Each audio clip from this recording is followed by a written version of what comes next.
नमस्कार दोस्तों। सुशांत सिंह राजपूत एक ऐसा नाम जो कि हम कभी भूल नहीं सकते, और सुशांत सिंह राजपूत जो कि आप भी कभी भूल नहीं सकते। आज वो हमारे बीच नहीं है, लेकिन उनका जीवन और उनका स्ट्रगल, उनकी सफलता, इन सब चीज़ों के बारे में अगर हम बात करें तो हमेशा एक ऐसा महसूस होता है कि एक परफेक्ट इंसान थे सुशांत सिंह राजपूत।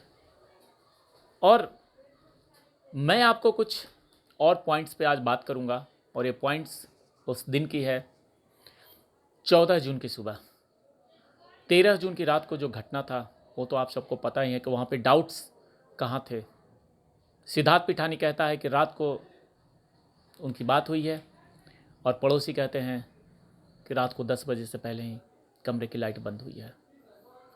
ये तो मैं पहले वीडियो में बता चुका हूँ, लेकिन जो आज बताने वाला हूँ वो ये है 14 जून की सुबह जब ये बात फैली कि सुशांत सिंह राजपूत अब इस दुनिया में नहीं है, तो काफ़ी ज़्यादा हंगामा, काफ़ी ज़्यादा शोक की लहर, और पूरे मुंबई की जो दौड़ थी वो सुशांत सिंह राजपूत के घर के तरफ थी।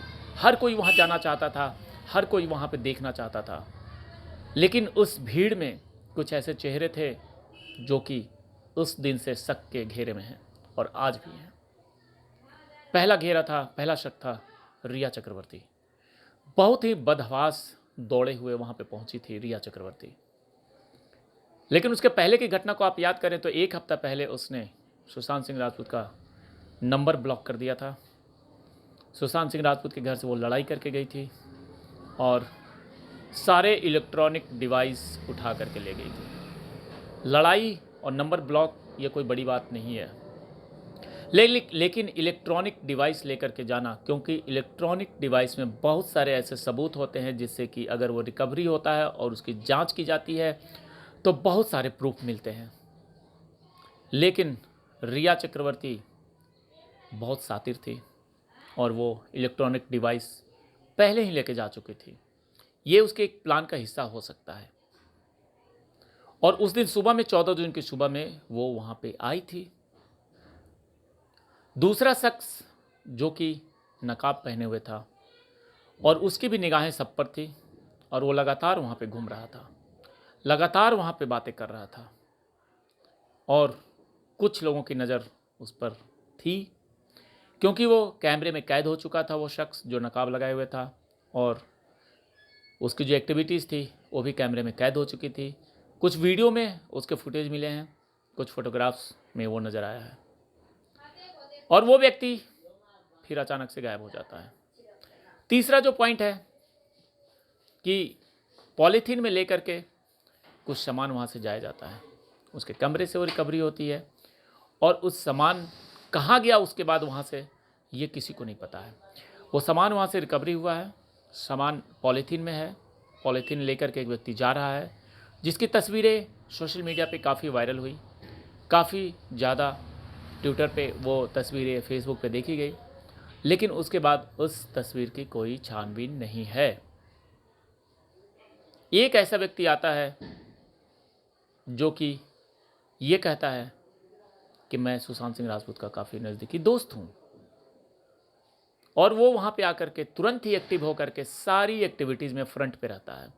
चाहे डेड बॉडी को एम्बुलेंस में लोड करना हो, चाहे हॉस्पिटल जाना हो, चाहे पोस्टमार्टम के लिए जाना हो, चाहे उसके बाद क्रिमिनेशन के लिए जाना हो, हर जगह वो व्यक्ति फ्रंट पे रहता है और ख़ुद को काफ़ी ज़्यादा नज़दीकी सुशांत का दोस्त बताता है।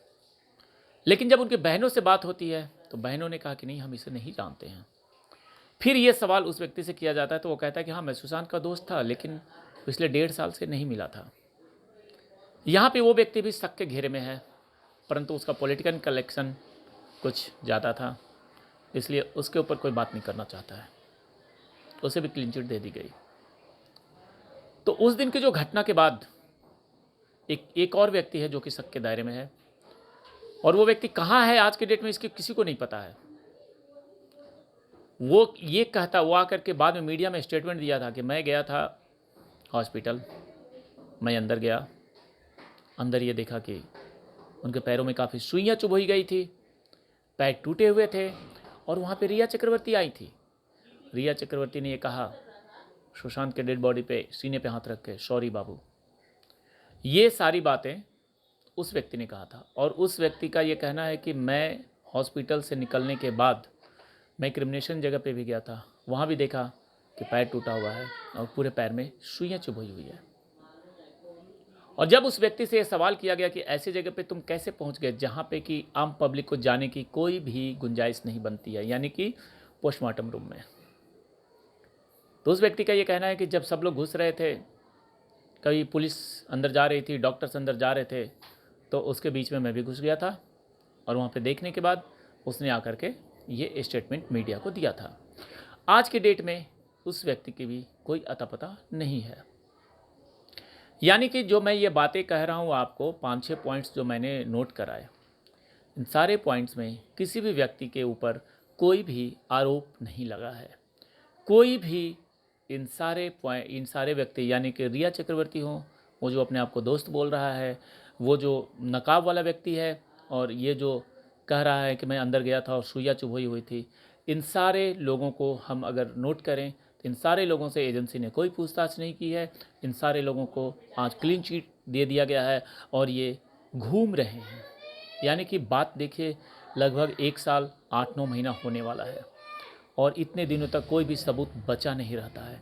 इन लोगों के ऊपर जो भी शक होगा, इन लोगों के ऊपर जो भी कुछ ऐसी गुंजाइश होगी कि ये फंस सकते हैं या इनसे पूछताछ हो सकती है, ये सब लोगों ने मिटा दिया होगा, कुछ भी नहीं बचा होगा।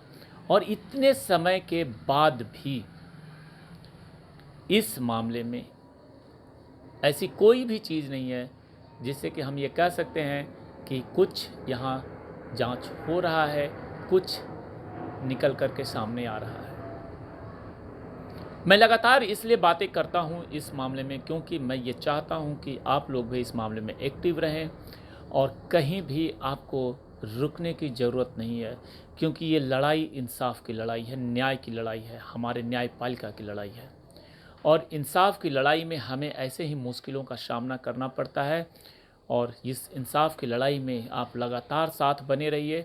हमें पता है कि गुनाहगार जो होंगे उन्हें सज़ा तो ज़रूर मिलेगी, लेकिन जिस प्रकार से आपने देखा होगा कि निर्भया की मां ने लगभग 8-9 साल लड़ाई लड़ी और उसके बाद उसे इंसाफ मिला, तो ये इंसाफ की लड़ाई हम इतनी जल्दी छोड़ने वाले नहीं हैं, भूलने वाले नहीं हैं, क्योंकि ये लड़ाई चलेगी और ये लड़ाई चाहे 3 साल चले, चाहे 13 साल चले, मैं लड़ूंगा, मेरा ये प्रतिज्ञा है। और आपका साथ ज़रूर चाहिए, क्योंकि गुनाहगार जो हैं वो घूम रहे हैं बाहर और उन गुनाहगारों को सज़ा दिलाना हमें बहुत ही ज़रूरी है। आज हमारे बीच सुशांत नहीं है, लेकिन उन यादें उनकी हमारे साथ हैं।